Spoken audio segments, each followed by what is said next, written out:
أعوذ بالله من الشيطان الرجيم. بسم الله الرحمن الرحيم. أولئك الذين اشتروا الضلالة بالهدى فما ربحت تجارتهم وما كانوا مهتدين. مثلهم كمثل الذي استوقد نارا فلما أضاءت ما حوله ذهب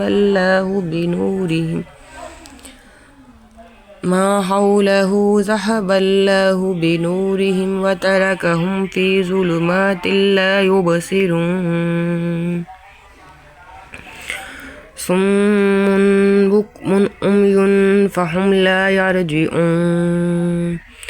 أو كثيب من السماء فيه ظلمات ورعد وبرق يجعلون أصابعهم في آذانهم من الصواعق حذر الموت والله محيط بالكافرين.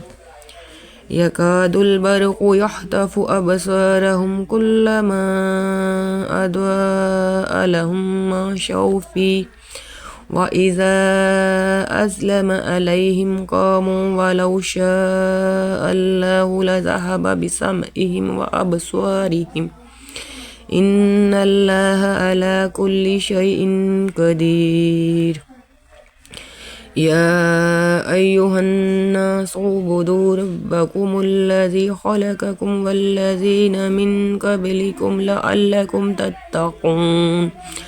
الذي جعل لكم الأرض فراشا والسماء بناء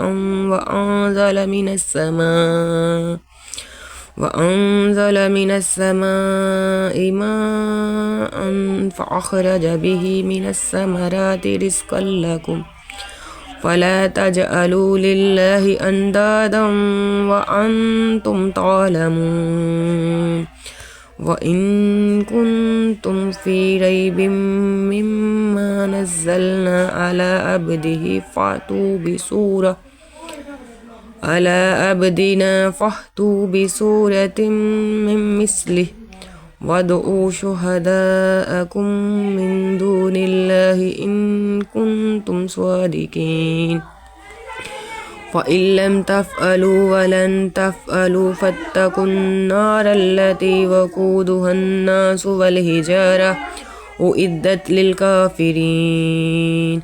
فبشر الذين آمنوا وعملوا الصالحات أن لهم جنات تجري من تحتها الأنهار كلما رزقوا منها من ثمرة رزقا قالوا هذا الذي رزقنا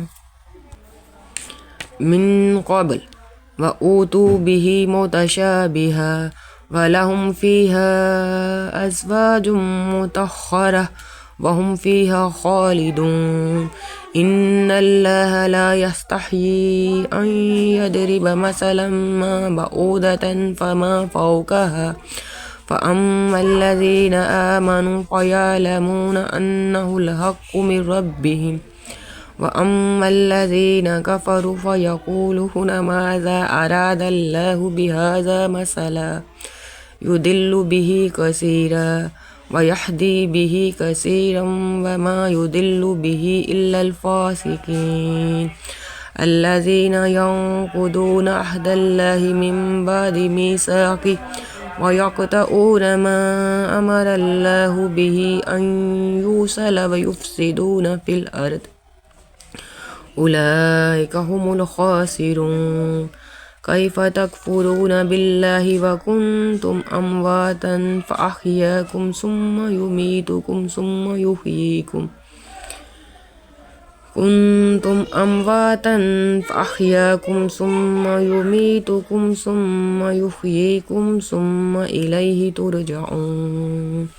هو الذي خلق لكم ما في الأرض جميعا ثم استوى إلى السماء فسواهن سبع سماوات فهو بكل شيء عليم. وإذ قال ربك للملائكة إني جائل في الأرض خليفة قالوا أتجعل فيها من يفسد